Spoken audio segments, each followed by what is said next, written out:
Assalamualaikum warahmatullahi wabarakatuh. Alhamdulillahirabbil alamin.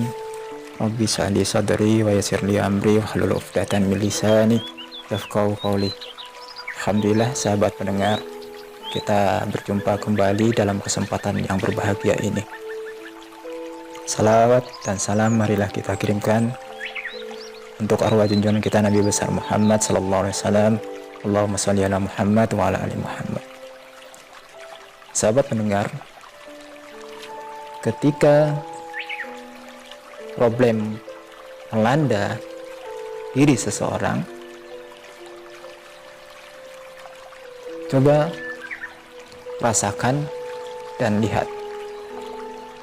Mungkin ada rasa kurang perhatian dan semangat. Mau berangkat kerja telat, hadir di dalam majelis dengan wajah yang pucat, tak ada gairah dalam melangkah, tak ada senyum yang merekah. Sholat pun hanya sekedar gerakan, bacaan, berdiri dan duduk tanpa ruh sedikit pun. Baca Al-Quran hanya sampai kerongkongan saja. Zikir dan berdoa tak betah berlama-lama. Bicaranya ngelantur, tidak teratur. Suara azan seringkali dianggap sebagai gangguan. Sedangkan tugas yang ada seperti sebuah penjara yang panas. Pokoknya segala pekerjaan dianggap sebagai beban. Sahabat,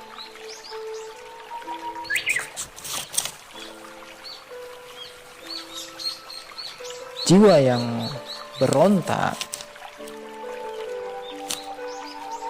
dia suka mencuri dalam sholat, mengurangi gerakannya, bacaan dan syarat rukunnya, seperti burung yang mematuk makanan, mirip capung yang istinja.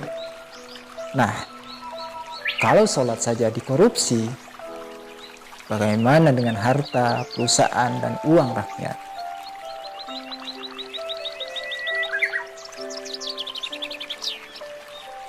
Sahabat pendengar, dada yang sempit tak ubahnya seperti mendaki tangga ke langit.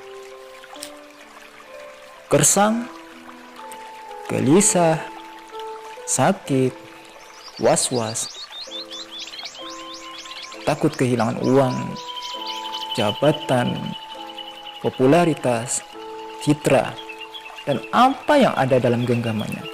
Serasa ada beban berat menghimpit, terengah-engah, kelelahan dan sering mengeluh.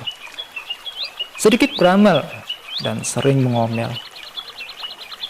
Suka ngedumel dan mengeluhkan keadaan. Timbul rasa tidak pernah merasa puas dan kata-kata yang tidak jelas. Menyindir, tak berani mengambil resiko. Ada gagasan tapi tidak berani terus terang dan mengungkapkannya. Serba tidak jelas. Sahabat pendengar, maunya menuntut dan terus menuntut, tidak peduli dan tidak empati terhadap derita orang lain. Saat ada orang yang aksi peduli Palestina misalnya, mereka berkata, ngapain repot-repot membantu negara lain? Negerinya sendiri saja tidak keurus atau kesusahan. Ternyata orang yang seperti ini di negerinya sendiri tidak berbuat apa-apa. Hobinya menyebar komentar, banyak omelan, bukan amalan. Prajurit yang menganggur hanya akan menembaki kawannya sendiri. Begitulah kira-kira.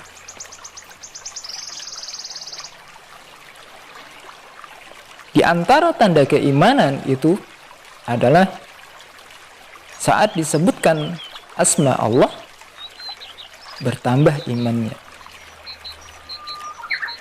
Saat dibacakan ayat-ayat Al-Quran,